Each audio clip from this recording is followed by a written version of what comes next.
All right, guys, it's time for the Next Level Guy Show, a men's interview, interest, and improvement-focused podcast featuring interviews with the greats from all industries to help you better your life. Each week, a new episode features an interview with one of the greats, covering all aspects of their story, from life hacks to tips and protocols that have allowed them to live life on the next level. We then highlight concrete action steps that you can use to improve your life. And now, your host, Ian Dawson Mackay.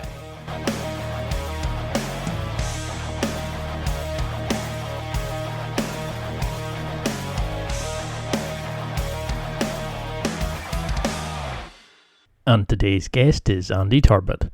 Andy is a professional cave diver, freediver, skydiver, and climber. This has led him into a world of exploration, TV presenting, and as a stunt performer. And in this interview, we discuss how to overcome fear, the need for and how to train for challenges in your life, how to build resilience in your own life, and so much more. And now, let's get to the interview. Firstly, how do you describe who you are and what you do? Because you're multifaceted, you do so many amazing things. But, if you had that cliche 5-minute icebreaker, how on earth do you sell what you do in that time? 5 minutes would be a luxury. Usually I've got to fit it into like one line. It's genuinely a difficult question, and the one I don't have a succinct answer for. The reality is that I make a living. I physically pay the mortgage and feed my kids by earning money from stunts, movie stunts, from magazine articles, from doing sort of public speaking, from sponsorship, and from doing some TV presenting. But all those things are based around not my ability as a actor or a journalist or a presenter or that sort of stuff, but based around the fact that I'm a cave diver, a fairly decent cave diver, and sort of deep technical diver, a free diver, a skydiver, climber, ex-forces, ride horses, that sort of stuff. So, from year to year, how much sort of money I generate from each different thing is always different. I mean, COVID was, great for some stuff and terrible for others. So I don't really know. I don't know the honest answer. That's the long form answer. I mean, often if I'm filling in forms for customs or immigration, that sort of things, I'll usually put diver because of all the things I do. Even though I'm the last few years I've been selected for the Team GB skydiving team, the best thing I do is underwater. That and diving stuff, and that's certainly where I initially sort of made my name in stunts was in the water stuff. So that's what I do best. So often if it's just like, somebody goes, if I'm filling a form and it's like occupation, diver. But the reality is much more complicated than that. Because it's like UFC fighter or it's like, military guy or, and I was kind of thinking, how do I sell this or explain who he is to people? Yeah, because even for 10 years, most of them, I was doing a lot of presenting in the BBC. I've kind of came away from that and gone more in the stunt world just because I really enjoy the work and the people. But even when I was presenting the BBC pretty regularly, I'd never call myself a presenter because I wasn't there because I'm a very, very good TV presenter. I was there because they would wheel me in to do the jobs that no one else wanted to do. They're like, right, we need somebody who can string a sentence together, but also, dive to 120 meters on a shipwreck, or wingsuit out of a plane, or climb a frozen waterfall or climb a glacier in Greenland, and it's a pretty short list, so they wheel me in. So even those jobs were not based on the fact that I'm a TV presenter. They were based on the fact that I was a cave diver or a skydiver or a climber or whatever. So, I come back to this. Those sort of core skills that have opened the doors into all the kind of, I suppose they're all media type things that actually, that's how I pay the mortgage. So you were like me, you were brought up in the Highlands of Scotland. Mm-hmm. What do you think that was the motivation that made you become the Andy you're today? You know, the snorkeling when you were younger, the diving, the sort of going out and exploring the world outside. And do you think that's why people struggle now? Is life's become too easy? We're not having challenges in our own lives, you know, and that's something we need to do is go out and explore the world and interact with nature more. Yeah, I don't know if it's specifically the Highlands. I mean, yeah. I mean, it's like the question I normally answer is, "How did you get into the outdoors?" Like, well, I didn't get into it. It's just I lived in a bloody forest by a loch, so that was just what it was my garden. I think there's a certain resilience that you get growing up in the country, but then there's other resiliences that you get growing up in the urban areas that has its challenges and its problems. And certainly for me, when I had kids, there's one thing I said to Mrs. Like, right, I want to move to the country. I want them growing up surrounded by trees and and wildlife and that sort of stuff. And yeah, I think it's a more natural, healthy environment. But by the same token, not everyone can manage it because, frankly, there's just not enough. There's not enough land in the UK, right? We're a very densely populated small island for everyone to live in the middle of nowhere. But returning to your question, I do think that we need challenges and obstacles and failures in our lives. It's not pleasant, and I've been through quite a number of them. But I think for starts, human beings were never designed to be happy all the time. If you cannot be happy 24/7, it's insanity. It's not physically possible. And what you tend to find is that people will always find things to be anxious, to be nervous, to be unhappy about. And the better your life is, the more comfortable your life is, the more minor those things are. So if people are leading lovely lives, they get really annoyed and stressed because, Amazon are going to deliver a package in 2 days' time rather than 1 day time. It was described to me once as uptown problems and downtown problems. Uptown problems is your Ferrari won't fit in your garage, or you get too many £100 notes to fit in your wallet, or your down encrusted shoes are making your feet hurt. Downtown problems is I've lost my job and my kids are starving. Downtown problems is I've got cancer. Those are so everyone has problems. The idea is to try and make sure yours are uptown problems, but the idea really should be to if you've got uptown problems, recognise that actually that means your life's pretty good. I go further than that, saying that personally for me, I can only speak for myself, although I think it's a general kind of thought that it's the hard times that make us better. We often don't recognise that until the good times arrive. But say for me, I look back and go, my God, those hard periods in my life is what made me better. They stepped me up. The good times tend to be comfortable times, so they're lovely to have, but they don't necessarily force you to become better in any way. So, and it's one of those things that I still rush. So I've got 2 young kids now. We're doing all right. We're certainly a lot better off than I was when I was growing up. But I do worry that, I don't want to spoil them. I don't want to make their life too comfortable. I don't want to cover them in cotton wool. I need to expose them not only to risks and to hazards and to injuries and all that sort of stuff that you need to kind of to build up a level of physical and mental resilience to survive in the world. But also, I don't want them to fail, but by the same token, I know they need to fail sometimes to learn how to fail and keep going and come back from that. So it's one of those really hard sort of paradoxes that they need to go through hard times to learn certain life skills, but you don't want them to go through hard times because you want them to be happy all the time. So it's difficult. Because it was one of the reasons I really wanted to have you on was that you were the epitome of somebody who was demonstrated, having to deal with fear, anxiety. You went in places that most people went, oh, fuck that, I'm not going into that cave. Like, look at the small opening. You were doing these amazing things, and you were like the first person I could think of about overcoming fear, dealing with anxiety, like challenging yourself. And you do like these amazing things, but you spent your time in the bomb disposal. Apart from obviously having a lot of patience and sort of, what did you learn about that time of dealing with risk, doing, involving risk assessments? Did you use things like box breathing? What do the military teach you about going in a situation where you think shit could hit the fan? How do I control this? Well, the main thing is both in bomb disposal and high risk search was threat assessment. Do an accurate threat assessment, which I suppose translates into civilian words as a risk assessment, i.e., identify. And this is often where people go wrong. They people misidentify the problem, so they try and solve a problem that doesn't exist, or try and solve a problem that's minor and it's a major problem. The kind of elephant in the room they're in denial about.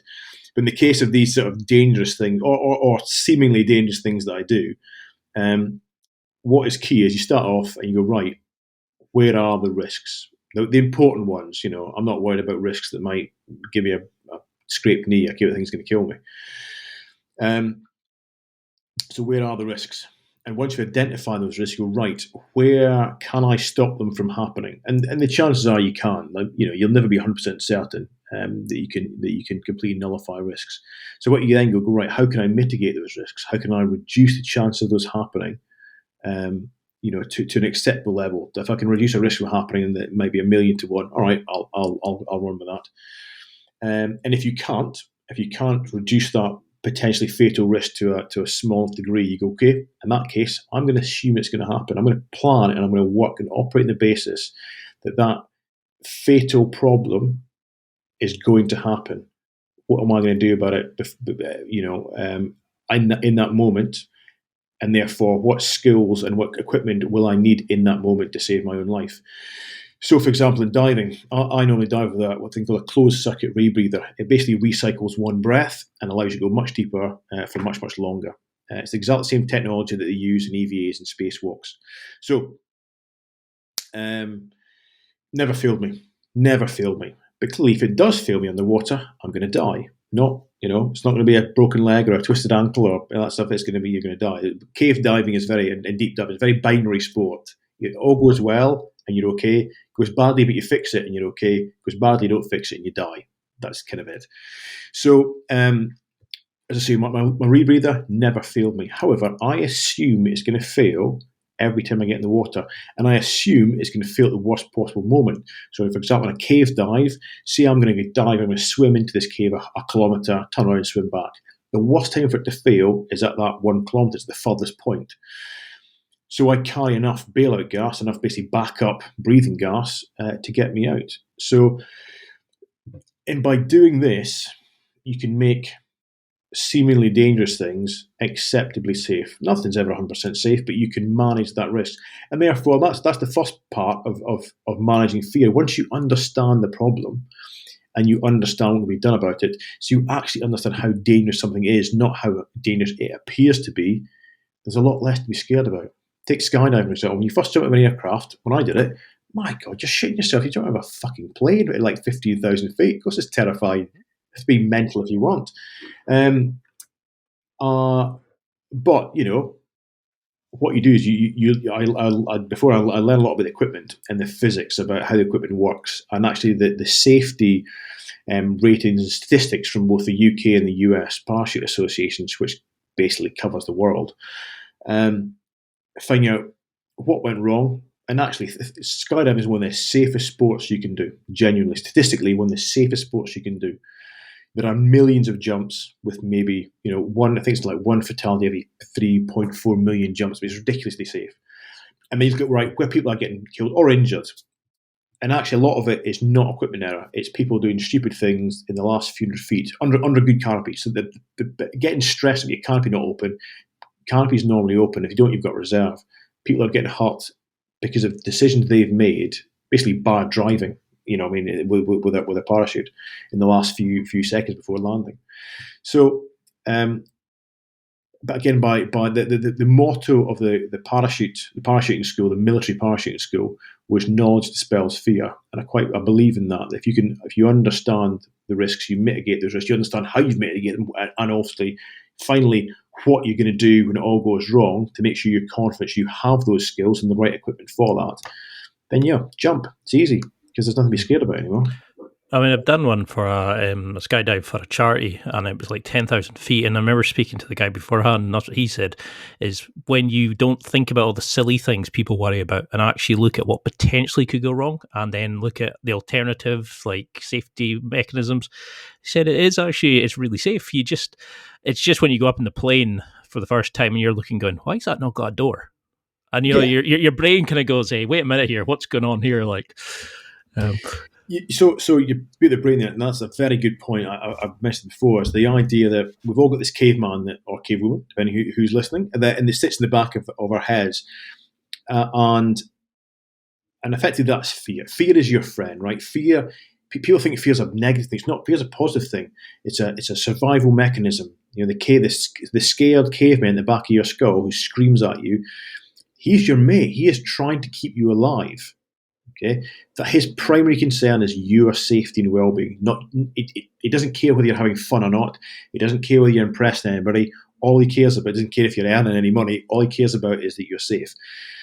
However, great, he doesn't understand physics. He doesn't understand modern technology like aircrafts and parachutes and rebreathers and all that sort of stuff. So, yes, you go up in a plane, he's fucking terrified. You open the door at 15,000 feet and crawl towards the edge of that door. He is screaming in your head to stop. So sometimes it's a matter of overcoming that. And the more you do something, the more control you have over him. And I used to listen to him. I still, when he screams to me when I'm climbing up a plane, I'm like, it's a checks and balances. It's like, okay, stop. Am I okay? Do a bit of a check. Are all my buckles done up? Am I good to go? His voice, although quieter now than it once was, he ensures that the complacency doesn't creep into my sort of drills when it comes to skydiving or catering or whatever it is I'm doing. So you need to. He's not always right, but he is on your side. because that's something I did notice, like with a lot of top performers, is they accept fear will always be there, but it's how they deal with it and what they're going to how they're going to deal with it. Now, you mentioned, I think it was your TED talk where you were crawling through a gap in a cave, and there was not enough space, so you took your tanks off and pushed them through, and then you had to breathe in to get through the space. And I remember just listening, going, "Oh my god, that sounds terrifying." How do you, at that point where you're scraping along against a rock face underwater, you pushed your life support away to get through, how do you keep calm in that moment? How do you, when you feeling that sense of adrenaline, the nerves, do you have a mantra? Is there a way that you've learned to kind of control it, like box breathing or something, that a way that you think in your head? How on earth do you survive these amazing situations? A lot of time, so you have to stop for a second. Often attempting to just stop and relax, because usually when you're diving, unless you've got no air handy, I'll say to people this: problems underwater. First of all, take a breath. If you can do that, it's not that bad. That's the first test. That's the first tick in the box. If you can't do that, okay, now you've got some serious fucking problems. But if you can breathe, okay, that's half the battle. Take that breath, take a moment, calm yourself down, and assess the situation. And often, as I said before, it's about not letting the caveman run away with you. So, when you're stuck, you're in a hole and you're slightly stuck underwater, it's very easy to let things run away with you. Stop, go, right, am I actually stuck? No, I got in here. I might not be able to go forward, but I'm pretty sure I can go backwards because I got in so I can get out. And the other thing really is the thing about, it's sometimes it's a matter of doing the job in front of you. It's easy to say things like the old cliches about a journey of 1,000 miles to start with a single step. But that's a question once when I gave a talk, in fact, on that cave thing you're speaking about. And so he says, how do you cope with the idea that you are, hundreds and hundreds of meters underwater, and above you is hundreds and hundreds of meters of bedrock, and you're on your own and all that stuff, and you're miles from the exit, blah blah blah. And I'm like, I don't cope with that because I don't think about that. In the forces, you've got tactical and strategic. Strategic is the bigger picture, so it's when Churchill, he was dealing with the strategies of Europe, whereas tactical was kind of at the coalface. So that's the bloke on the front line trying to shoot the Nazi. That's, So say in these situations, strategic is something you leave to your home office when I'm planning these trips. That's when you do your best risk assessments, and when you're looking at things that could go wrong and plans to put in place. When you're in those sort of conditions, think tactically. Think, right, I'm in this hole. I need to get out of this hole. How do I get out of this hole? Right, I turn this, I push that there, and I crawl forward, and I'm good to go. Deal with the closest crocodile to canoe. Don't try and think about the next 20 crocodiles, because your brain just starts spinning out. Go back to that caveman. You don't want to feed him anymore. He's probably nervous enough. You don't want to start thinking too big a picture, because it all just becomes a bit much. And once you start spiraling, it's very hard to get yourself back from the lip. So, I found myself, as soon as I start feeling a little bit sort of not panicky, but a little bit, I just stop, right? Because the earlier you rein yourself back in, the easier it is. So see, when you're in that situation, I mean, something I haven't noticed a lot of people talking about is, I love that idea of, you're stopping and going, okay, what's the next step, the next step, the next step? Stop worrying about what could be happening, just what do I need to get through this? But once you've done that and you've crawled through that space and, you've got to a secure location, how do you regroup? How do you recalibrate and think, okay, I've got over that and carry on? Because, you were saying about in other interviews about crawling in where a camera crew couldn't come. So you were taking like the GoPro through to get the shots for them. Once you've gone through, how do you calm yourself and go, okay, that's happened, but let's move on now before you go on? That's pretty much what I do. I've always been very good at compartmentalising stuff, and kind of shutting things down and going, right, this is where we are, this is what we've got to do, and I always do it very much like you said there. We'll surface. See, we did a cave dive during between lockdowns last year in Wales, doing some bit of exploration, and we dived through, carrying all our kit and camping kit in dry tubes. We dived in this area, and we surfaced a dry cave, made camp, and then cracked on with the next phase. And it's very much like that's how I do it. It's very kind of mechanical. Right, cool, that's done. Very good. Move on. But there is disadvantage to this in that I'm very bad at celebrating achievements or celebrating goals or celebrating landmarks. I'm very much like, great, okay, done that, well done, right, that's done. Move on to the next thing. What's the next project? The next thing, the next thing, the next thing. And sometimes I wish I could be slightly better at just taking the time to stop and appreciate what I've just done, or even where I am. And it has happened. I'm getting better at it, but yeah. So almost the same personality traits that make me very good at going, right, that's done. I've come through that hole. I'm not dead. Brilliant. And even the times when we've had things scarily go wrong, you sort of go, right, okay, that's done. I'm still alive. Okay, deep breath, crack on. Means that I'm not always the best at kind of appreciating things that have happened, and certainly not there and then. But it comes down to, there's all these psychological tricks and great quotes and memes and people talking about these techniques and blah. But a lot of time it's like, right, that job's done, cool, move on to the next job. Just get on with it. Which might sound a bit simplistic, but that's often the case. It's like, and actually more often than not, it's because you haven't much choice. Like, on that last project we did in Wales, where we spent 3 days on the ground, we dived in with all our camping kit and cave diving kit. We camped, and then we carried our diving kit through this big cave. So dived again, carried it through further, dived again, came back, camped. The next morning, because I had to get back to pick the kids up from school at like 7 o'clock, I was about 4 in the morning. So I left the 2 boys asleep in the cave. Got myself rigged and dived out, and I was knackered and I had problems with the kit, and I was like, just, it was a real kind of, it would have been difficult to motivate myself to get all my shit together and get back in the water and dive out of this cave. It's a good hour swim and all that sort of stuff, dragging all this equipment. The bottom line is, it doesn't require any motivation. because you have no choice. So, It's a good way of putting it. You have no choice what you can do. You can't stay in the cave for the rest of your life. So it's a case of suck it up, and that's sometimes it's a case of just like right. And I do this a lot when I'm in these situations, and especially when I'm doing solo projects. I talk to myself a lot. It's like, okay, take a moment. Right, here's your moment. Suck it up. Get on with it. I'll be my own drill sergeant.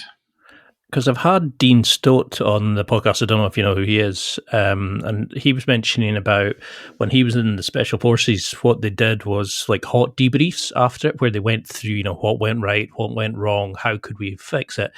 Do you think that's why you've been so successful, is that after it, you kind of review it and go, okay, how do I fix this? And then you've got the reference point that the next time something, I don't want to say bad, but something scary happens, that you can go, I've been in worse situations. I know that this is going to work well if I do this, this, and this. Do you think it's just getting the reference points and expanding that comfort zone that we have? Yes, definitely. Perspective helps a huge amount. So I say two things in that. The first one is, the more you expose yourself to hardships, mental, physical, emotional, the more armored you are against those things. I said at the start about resilience. It's like I don't want my kids to have a hard time, but I don't want them to be soft either, because eventually life will get hard, and I need them to be able the tools to deal with them. But so what do you do? But the I remember. So when I was in the forces, my section Sergeant Rand from the SBS was he was never allowed to. Well, we used to call it. He was never allowed to beast us. I give corrective training, so that's but he's just being thrashed, being like doing press ups and runs and carrying logs, and until you pass out. But one day we'd made whatever mistake we'd made, the batch, and we were standing by down the bottom field at Limston, actually, in the Commando Training Centre, and we're facing the mud flats. The mud flats were horrendous. Trying to run in the mud flats was just the most soul destroying thing in the world. And behind us was a thing called the static tank, which is a big concrete tank of cold water, and they'd stand you in that for long periods of time, and it was freezing cold, but actually a lot more pleasant than the mud flats. So anyway, we're facing the mud flats, and with the static tank behind us, and the batch officer's right, turn round, and we all went, oh, thank God for that, to face Sergeant Rand, and he was stood in the lip of the static tank, and he went, right. And he took us for this beasting that lasted a couple of hours, and we were destroyed, absolutely destroyed. And we went back to the lines, to the bedrooms, the barracks, and he came up afterwards, and he got us all out in the corridor, and he said, what was the purpose of that? And we all said, oh, because we made this, whatever mistake it was, I can't remember, weapons were dirty, whatever. And he said, no. He goes, right. Next time you're out on exercise in Dartmoor, the wind won't be as cold and the rain won't be as wet. And he walked off. And he was right. We're out that weekend in Dartmoor. It was freezing cold winds. And it was pissing with rain. And we were like, this is nothing. We've survived. So what a Sergeant Rand's beast. It was. The things like that make you harder. Simple as that. The weather just wasn't as bad as it could have been. So, and the weather was nothing had changed with the weather. It was us that had changed. And the other thing I say is about the idea you mentioned about your comfort zone. And I've said this in the past, is that over the last few years, I've been gaining a lot of new skills, stunt, horse riding, paramotoring, doing these things, which are initially pretty scary. But here's the thing, I've learnt enough new skills that, and often scary, things like skydiving, for example. I only really started to learn to skydive about 10 years ago. I was a parachutist in the military, but the sort of sports skydiving. And so I can still remember what it was like to start. And the more times you go outside of your comfort zone, not only does that comfort zone expand, which is the usual what people talk about, your comfort zone getting bigger and bigger, but actually you get used to stepping outside that comfort zone. So, I took up paramotor, and first flying around with paramotor is pretty scary. But I'm like, okay, cool, I've been here before. Like, I've been in a situation where I am doing a new thing, I'm not very good at it, and I'm scared. I've been here before. learning to horse ride properly, and to gallop and to jump and to ride bareback, and these are the things that again can be pretty scary at the start. But again, like, cool, okay, well, I can't ride, but you know what? The actual general feeling of feeling that you can't do something and see this would be being scared is not new. So doing new things, doing things that scare you, not only increases your comfort zone, but also makes it more and more comfortable to step outside of that zone. I love that kind of mindset because, I was just thinking back to like when my family have sheep, we have like lambing seasons, and, there's that moment of when you've been soaked to the bone holding a sheep down while your dad's lambing it, and it's wind in your face and that. Once you've got that reference point, you're never as cold again. And I love that kind of mindset with the soldiers. It's kind of, you've experienced the worst of it, so it's never going to be just as bad as that. And I think that's the point. Is like we've become too soft as a society. You can get food delivered to your door, dates ordered online. You can do all these amazing things for life, but we've also taken away. I think, was it Bruce Lee that said, don't give your kids everything that you didn't have. Give them the knowledge and the skills that you never had. That make them better. Yeah, absolutely. See, as I said at the start, that it's something I wrangle with. I want to instinctively what you want to do. I want to give my kids everything, but then I have to check myself, going, no, you don't, because I'd rather they were sometimes unhappy in their childhood, but didn't grow up to be spoiled brats, or didn't grow up to be soft. And it's not that I'm saying that being soft is bad. I'm saying that it's like risk. For example, I said something in schools and to with teachers and pupils as well. But like the idea is you do not want to expose your children to risk. Of course you don't, because those risks could come to fruition and they could get injured or worse. But by the same token, you kind of have to, because like it or not, life is full of risks. And if you've never been exposed to risks and you've never been taught how to deal with those risks, then one day, when inevitably a risk rears its ugly head, you're pretty fucked, So it's always that. It's that sort of. I suppose it applies not just to my kids, but to people in general. If people listen to this, it's like, yeah, obviously you're not going to want to go and kill yourself. You don't want to expose yourself to lethal risks, but you have to expose yourself to some degree of risk in order to learn how to cope with these things and the tools that will work best for you, because there's all different, like I'm sure on your podcast with lots of different people with lots of opinions and tools on how best to deal with fear and anxiety and stress and that sort of stuff. And like with many things, they're all probably right, but they may not be right for you. You've got to try out different things to find out which one works best for you. And if the only way to do, again, people want a quick fix, so and read a book and have the answer. Well, I'm afraid the only answer is to get there and do it and experiment yourself. There are no shortcuts, but you'll let even the wrong path will teach you a huge amount. It's time for a quick break. There are millions of potential products to buy, so how do you know which ones are worth your hard-earned money? Simple. You go to nextlevelguy.com/affiliates and explore those that will transform and improve your life.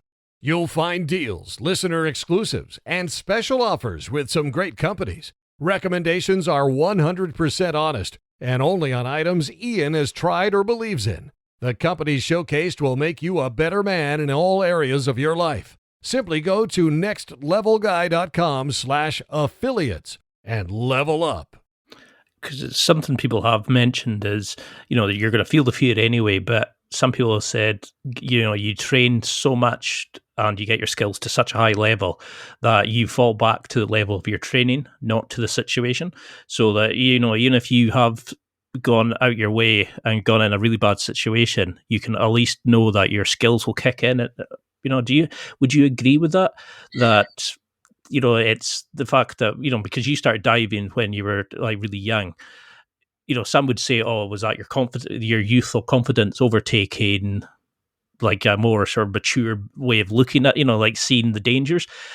Or do you think it's because you have been so skillful and built up years of experience that, you feel it anyway, but know your skills are there to get you out of the situation? Yeah, I think I always tell people they should train one level up.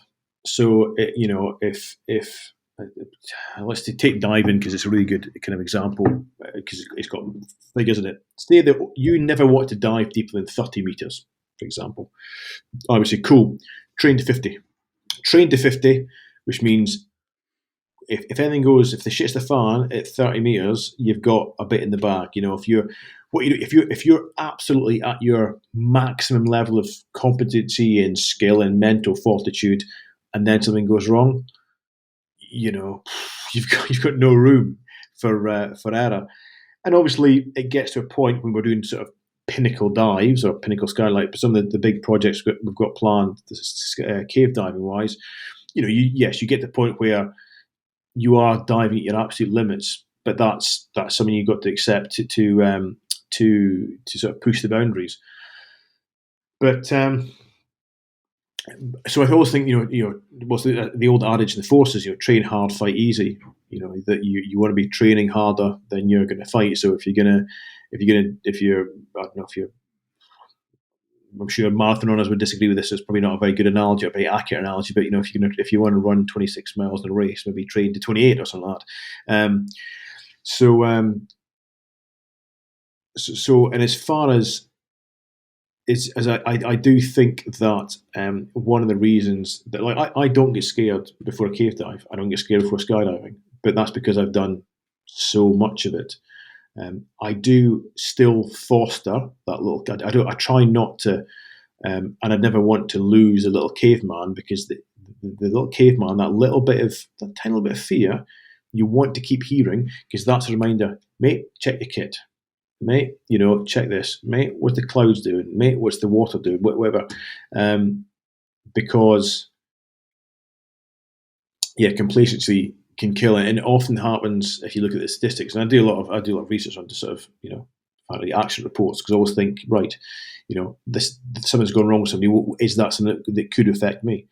There's a bell curve which you tend to find in both skydiving and diving. So they're quite good for that. In that there's not that many accidents when people are beginners, and there's not that many accidents when people are experts. It's kind of not even middle, it's slightly to the right of the middle. So it's when people are maybe advanced intermediates. It's when they start or getting enough knowledge and experience and qualifications to have a bit of a swagger about them and think that they know everything. And that's when things tend to go a bit wrong. They tend to be the same people on the internet with mass opinions about black and white opinions about it should be done like this or it should be done like that. Whereas you then speak to guys who are like, global experts in something like cave diving. And they're like, well, there's a few different ways to do it. There's a few good ways. There's a few right answers, and and they're the guys that again on flight line. So we do flight line checks in skydiving. So before you get the aircraft, you check your kit, then you have somebody else check your kit. And sometimes you'll see guys who've got a few hundred jumps. Well, I don't need my kit. I get a kit checked. I've got a few hundred jumps, and I'm like, good mate. Me and these two guys have got thousands of jumps. And we're still checking each other's kits because here's the key thing that people should remember about this very long diatribe I'm doing. Never underestimate your own ability to be a fucking idiot. Love that. It takes, was it they'll say, is like, you can have years of faithful service, but it can take 2 seconds to fuck up. It's exactly. And I love that you have these kind of like protocols and that you haven't got you're not like arrogant enough to think, I'm never going to be infallible. So you get guys to check you and make sure you're right. And, there's procedures. Do you think that the good thing that came from the military where they give you, like doing the recce's and having fallout points and meet-up points and all these kind of things that the situation you're going to go into. So there shouldn't be too much popping up that, kind of goes, oh God, I never knew about that. Do you how do you do it in that situation, especially when you're, doing new cave systems where you can never know exactly what's coming? Have you found a way that works for you? Yeah, I mean, the first thing I say is that, do it at home, in front of your laptop, in your pants, a cup of tea. You can think far, far clearer there, and you can stress to the max underwater in the dark. So, it's like when I have things have gone wrong and I've done something, I go, oh my God, you saved your life in that 1 second. Like, no, I didn't. I didn't save my life in that 1 second. I saved my life I saved my life in the years building up to that, gaining the skills to be able to do it. But actually, what I did was when I'm sitting at my desk going, right, we're doing this dive, right, I've got my rebreather, cool. Right, I'll need some bailout gas, I'll need a spare torch, I'll need this, right, if this goes wrong, I'll do this, if this goes wrong, I'll do this. So you've already thought about all that in the comfort and the space and the peaceful, environment of your own home, sat on the sofa or whatever. So that's time to think, because you've got plenty of time to think clearly there and put plans in place. So when the shit's the fan, you go, cool. Thankfully, I've already spent hours working out how to deal with this problem so that I can deal with it in 1 second. I'm not going to die. As for the military stuff, I mean, it'd be very easy for me to say, yeah, the military taught me about, having drills in place and having SOPs, like standard operating procedures, and these are all great. But the flip side is that my main skydiving mate has now been in the military, and he's a much better skydiver than I am, more knowledgeable. My two main sort of cave diving, deep diving, technical diving sort of buddies, again, neither of them are ex-forces, and they're very, very, very good at world class at what they do. So, although I think the military definitely gave me a certain mindset and a certain way of approaching things, it's clearly not the only path to the same destination, because the people that I operate with, some of the most extreme environments you can think of, they didn't come that route. And do you think some of it is also from you're so used to, you're like the safety diver, you're leading expeditions, you've got like a less experienced camera crew and presenters behind you, that it's almost like you accept that responsibility? Like what have you learned about teamwork from that situation of having to, monitor people and risk assess and check their like an evolving situation? Do you think that's part of it, is that it's giving you the ability, because you can't really worry about yourself as much because you're looking at less able people? Yeah, I enjoy coaching. I find coaching and taking people like that makes me better, because it forces me to kind of look at myself and understand or reassess some of the things that I've been doing. To be brutally honest, I don't tend to do stuff with people that need a lot of assistance. As I say, like when I'm cave diving with Chris or diving with Rich, the two main divers, they're world class. So we're on a par. We obviously all still looking out for each other, but there's no one being led by the hand. When I'm doing skydiving stuff with Mikey, again, we are, we're not. Because the nature of the things I do, I'm trying to work out how it says that so like a completely arrogant twat, but with the nature of things I do means that the people I've got to do it with are of a very, very high standard, and therefore they don't need me to look after them, because if they did, they shouldn't be there. I mean, that makes perfect sense, because it's probably part of your risk assessment as well, is that, like missions are almost only as good as the weakest member of the team. So you probably wouldn't want to put yourself in a dangerous situation with people who are going to need you to lead them by the hand. Correct. That is probably a really good thing about, your ability to sort of say, I need team members who are going to be at that level that I know I can trust. I know they're going to do their part of it, like you were saying, go from A to B to C. So how do you keep yourself evolving in this situation? Because one of my friends, he was the youngest master diver in, I think, was it Scotland or Cyprus, and he's got dyslexia and he hates reading, for example. And he said, is there another way you can, apart from reading, that you can keep evolving and learning your skills? Because he said as soon as he got to a certain level, it was just tons of books, it was tons of theory. But is there another way of learning the skills and keeping your skill set evolving to the point where you're always improving yourself and never resting or getting too overconfident? Yeah, I think, well, two things to say that you need to keep doing things like, the dive, and I can take 6 months off, I can jump back in, I'm still pretty good. Although, before a big dive, I'll still want to shake out dive to test my kit and you always feel really a bit awkward, a bit kind of ham-fisted and uncoordinated if you've not jumped the dive like over COVID. I've not dived for 6 months, jumped in the water like bloody hell, what's going here? And it might take you 5-10 minutes, and then you sort yourselves out and you're good to go. Free diving. I find that I lose that quite quickly, the sort of physiology of it. So, it might not take a couple of days to come back, but if I've had 6 months off freediving, the first time back in the water, it's a real struggle to get a good breath hold and to get depth and that sort of stuff. Same with climbing and getting into skydiving again is the skill fade in skydiving is very instinctive, is quite sharp. You take a couple of months off and it'll take you 2 or 3 jumps if you're lucky to get back you're back in the game properly. So the best thing to do is to maintain those skills. And then the second thing to improve, well, that requires effort.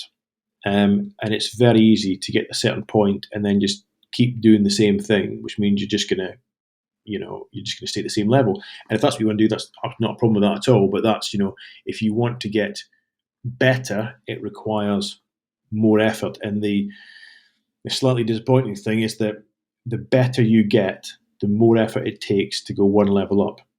It's a bit like weight loss, or even better. Let's talk about with a guy in my troop that it took him 14 and a half minutes to run a mile and a half, and 3 weeks later, I got him running a mile and a half in 10 and a half minutes, which is what you need to do for this the most amount of test I'm going to do. But anyway, point being is, you can knock 3 minutes off his mile and a half time in 3 weeks. However, it would take another 6 months to knock a minute off, and when I was training, I'd train for 6 months to knock 5 seconds off. If to go from like 8 minutes to like 7:55 could take a whole year. So it's an exponential curve. So the better you get, the more effort's required to get a little bit better. Another thing is this idea about elasticity, so mental elasticity, and your children have it really well. We tend to lose it in adulthood. But the more new stuff you learn, the better you become at learning new things. So, and some of those are transferable, or it may not be. But I was not horse riding lately, and although that's not really transferable to cave diving, just the sort of being in situations where I'm not comfortable, where I am not particularly good, where I am stressed and I'm a bit anxious and things aren't going well and I'm not really sure how to cope with. That's healthy and good, and those sort of things are transferable back into the cave diving to keep me kind of from becoming complacent. Because I suppose that's like the principle of like cross training. You are actually learning new skills, but you're also picking up the little transferable things or the mental toughness from other skills, and your brain's always kind of learning and building new sort of pathways between things. Something I was really interested in was, you've talked about carrying equipment and, moving cameras for film sets, and, you're walking up in hills and camping away and stuff like that, especially like in the army. What did you learn about your sort of philosophy towards, refueling and watering yourself, your diet, your physical conditioning? How do you maintain the strength, the endurance to continue doing these things? Because, I've worked in jobs where tanks of oxygen, I know how heavy they can be, especially when you've got a soaking wet wetsuit on you and you're camping in a remote gorge or something. How do you keep yourself physically and mentally able to do these things? Yeah, that is one thing about diving. Everything in diving weighs an absolute ton. God almighty. The worst bit is when you've got to carry blocks of lead, which is just like, you think, what the fuck am I doing? It's just, carrying blocks of lead weight just to make my life harder. The things about a lot of stuff I do is much like in the forces is that sort of what you might call battle fit. It's nothing specific. It's not athleticism necessarily. It's just that ability to hump and up gear and to keep going. Just kind of a general fitness. So I've always built a gym at home. I've always been into fitness because the time when the stuff I was doing in the forces, it's now just ingrained that you can't not be fit. Plus, I think that in any survival situation or any situation, like there's never a situation where being fit is a detriment. There's just not. There's no such thing as like it might not always be a plus. like if you're playing chess, for example, but it's never a detriment. So, why not have that tool with you at all times? Mm-hmm. And that's one thing that COVID was good for in lockdown. I'm on the road an awful lot, but it gave me the chance to experiment a lot with training, but also diet. Cutting stuff out, putting stuff in. And like we spoke before about what works for me, because, people say, I get really confused. There's people claiming great results from paleo, people great results from veganism, vegetarianism, from keto, from whatever else. And I say, look, they're not lying to you. It worked for them. That doesn't mean it's going to work for you. And the only thing, but again, people want the quick fix. They want the answer. Well, I'm afraid to say, the only way you can get a proper, accurate answer is to find out for yourself. So during COVID, I did that. I cut out meat. There's all different types. I cut out meat. I cut out gluten. I cut out dairy. I cut out nightshades like tomatoes. I tried keto. I tried high fat. I tried low fat. So just for 4 to 6 weeks each time, just seeing what difference it made. Now, I was less concerned about kind of athletic performance and more concerned about energy levels, and secondly, inflammation, because through my time in the forces on expeditions and stunts, and I'm in my 40s now, I've picked up a lot of injuries. So I broke my back, I smashed my knee, I've got pins in my leg, I've ripped my shoulders, and they never sort of fully heal. So up in the morning, and I've got a lot of aches and pains. So I was looking for what will make me it's not an instant cure, it's not a magic pill, but what will make me ache a little bit less. Now currently I try to avoid gluten, I try to avoid dairy, and I eat quite a lot of fat. It's not keto, because I did actually try keto and I just couldn't go on with it. It's like you basically can't eat any fruit or vegetables, which just doesn't make any sense to me. So I eat plenty of fruit, plenty of vegetables, and lots of good fat, like good fats as well. It's like your vegetables are all just crap. And so I suppose when we describe my diet as a low inflammation diet, but again, that works for me. Like my missus, she tried keto as well. She was amazing on it. Lost loads of body fat. She was bags of energy. She was, so again, a lot of these diets, it's like, well, it's which one works. Well, they all might work, or none of them might work. You just got to experiment. I've had people, friends of mine who are professional, like stunt performers, getting a lot of knocks, and they cut meat out of the diet, and suddenly a lot of their aches and pains disappeared. But then other guys did the same, and it made no difference. In fact, they felt weaker. So you've got to invest the time to work it out yourself. But that's where I was lucky to say over COVID. So in my training, I tend to be a bit more. I suppose gymnastics, was it stunt training? So it's a little bit of weights, a little body weight stuff, a lot of movement stuff, but all very general. Yeah. Because it really kind of teaches you about yourself, doesn't it? Like, I remember doing the Duke of Edinburgh, and it's like everybody's always fine when they're inside and they're dry. But the second you're walking and you've got blisters in your feet, or you've got wet socks, and you've got to carry the food you're going to eat, and you have to go and take a dump outside, all these kind of things. It's amazing how quickly people's sort of morale and that goes down. So how do you keep that mental toughness while you're doing these things? Is it like you were saying earlier? Is it just it's because it's paying my wages? I know I need to do this. I need to get back to my kids. I need to get back to my missus. Is it just that straightforward? Do you think? It's funny you said there, as a phrase I use. Everybody's a good diver when everything's going well. It's true that both the point of view of that and the point of view, let's say, people's character. Everyone's a great laugh in the pub when they're nice and warm. But it's like, right, now when things... And you know what happened in COVID? Suddenly, a lot of people were acting like dicks because the shit's the fan, it's all getting a bit stressful, and people who are normally lovely, suddenly they're getting a bit like, they're doing some fairly selfish acts. It's like, well, because suddenly life's got a little bit stressful, and suddenly people are not quite the people you thought they were. On the surface, they could do what they could act one way, but when it came to an actually challenging situation, suddenly they reverted to the real sort of self. So it's a case of, often with my mates and these things, and the bottom line is, you don't want to be a dick. You don't want to be seen to be giving up for your mates, or to be complaining, or to be, I suppose, to be weak. and that's part of it. You know, it's have some pride. Like, right. Another thing is the same with instinct in yourself. Like, when you get back from these things, you have to look yourself in the mirror. There's a story told by a friend of mine, Monty Halls, about a mate he knew who's a dive guide out in South Africa, and the dive guide surfaced with like 6 divers, and the boat wasn't there. The boat had gone. I don't know for what reason. The boat had gone, so they're floating in the middle of I think it's Pacific. I think it's the East Coast, the Pacific. And he said, right, let's get together. And I said, right, the boat will be back. The boat will come back at some point, and you'll be okay. And you have a choice now how you decide to act right now.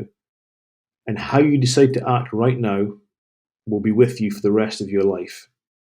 In fact, what he was saying was, you can shout and scream and complain and act like a dick, and then you'll be rescued, and you have to live that the rest of your life. Or you can be strong, and you can be cool, and you can go with this, and you can be proud of the person that you have been in this situation.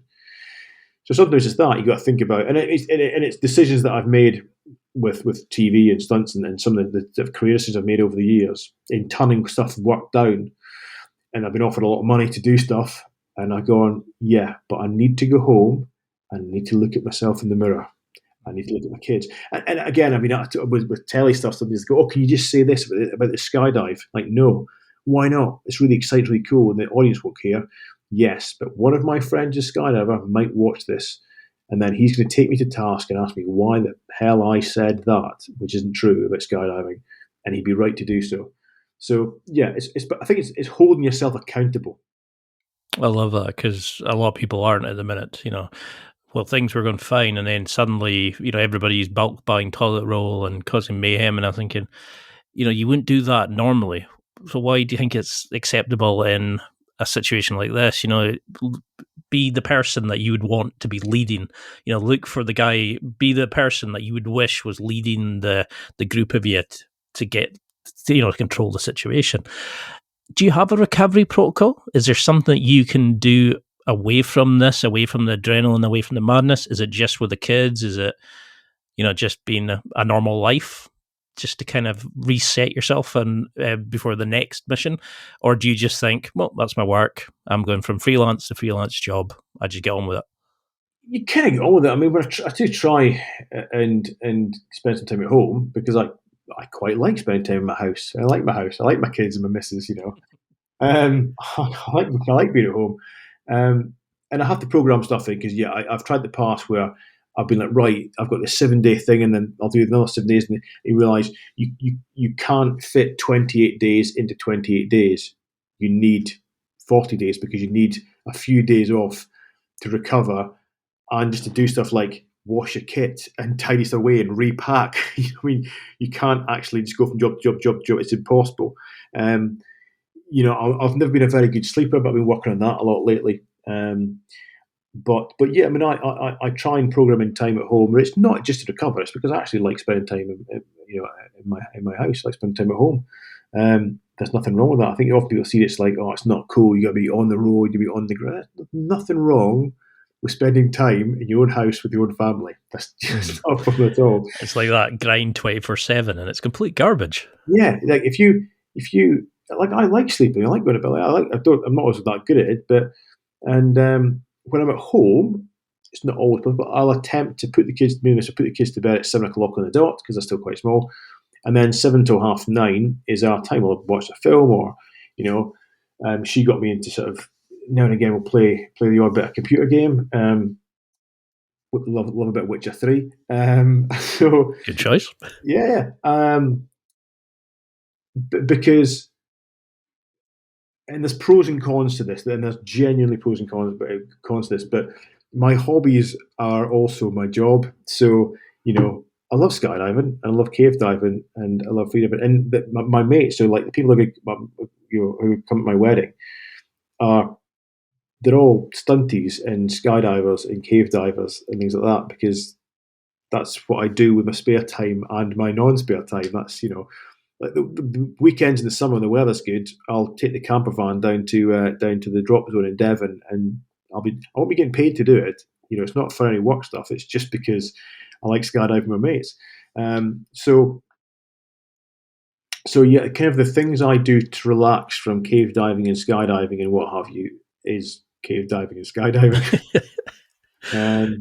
But I like, because I like, it's even the stunt work. Like I've been very lucky to work with like some top people, and not just super professionals, but actually like solidly nice, decent human beings. Some of them who within weeks of meeting them was like we're friends for life. So I like going to work because I get to hang out with my mates. People that I love spending time with. So we get a call for a stunt job.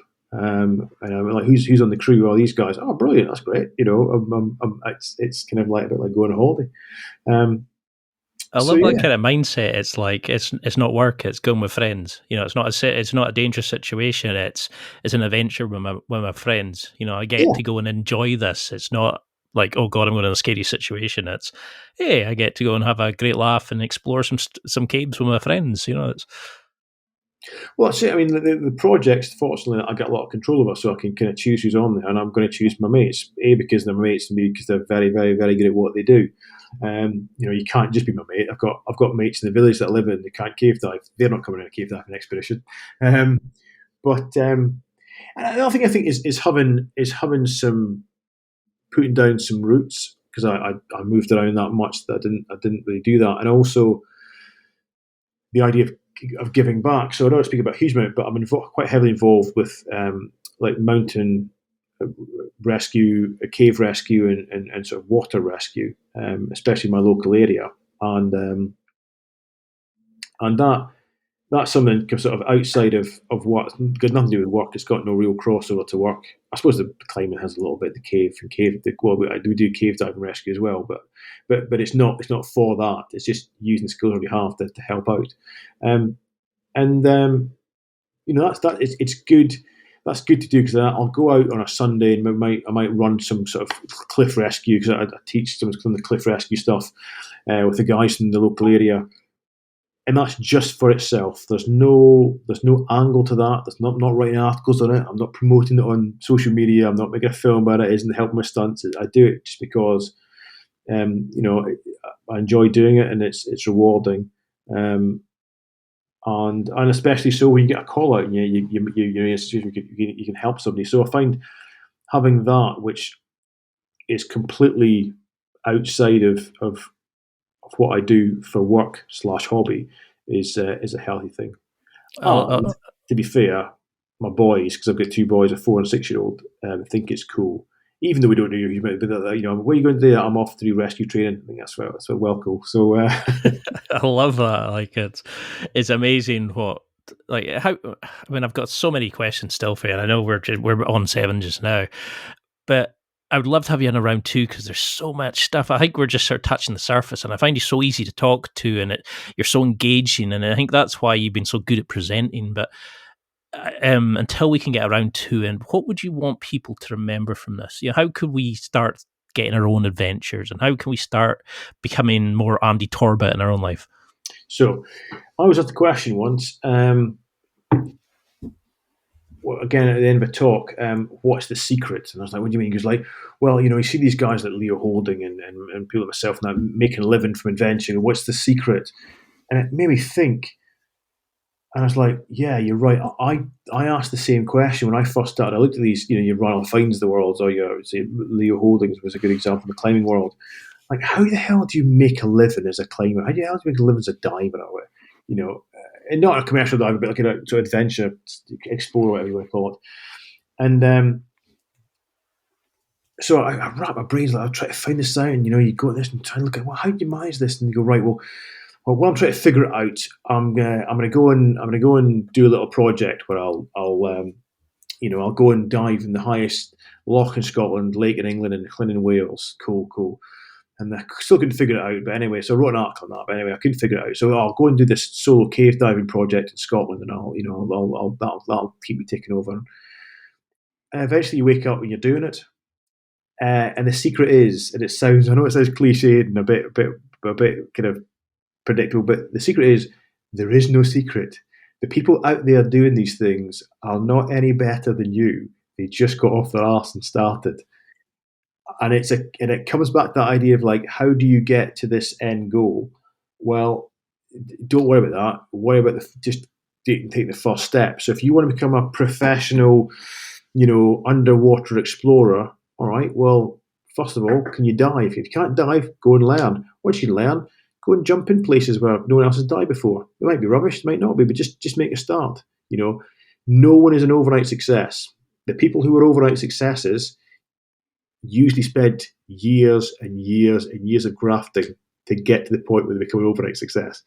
So that's the key thing. It's just literally go out there and do it. Just go. I know it sounds frustratingly simple, but it really is that true. And if anybody said, well, I had an example, I could give more sort of concrete, illustrative example, but that's the case of it. If you and a friend of mine, he wanted to be a professional mountain bike racer, so he bought a mountain bike and he started training, and then he started entering races, and over the years he's got better and better and better. Now that's what he does. I love that. It's like they say, it's the two best times to start something is 10 years ago or today. Time will pass regardless. Why not do it and doing the things you love? I think it's a Japanese proverb, isn't it? Where it says the best time to plant a tree was 20 years ago. The second best time is now. I love it. And I can't believe it. It's felt like 5 minutes, honestly, chatting to you. And I think there's so many things I'd love to chat to you about. So we've got to do a round 2. But until then, how can people find you, connect with you, see these amazing things you're doing? Probably Instagram's the best one. So surprisingly, I'm Andy Torbet on Instagram. I've got a website, which I've not updated in years. I need to update the website a bit. It's a bit out of date, but so you're probably better off if you want anything up to date or to message me, use Instagram.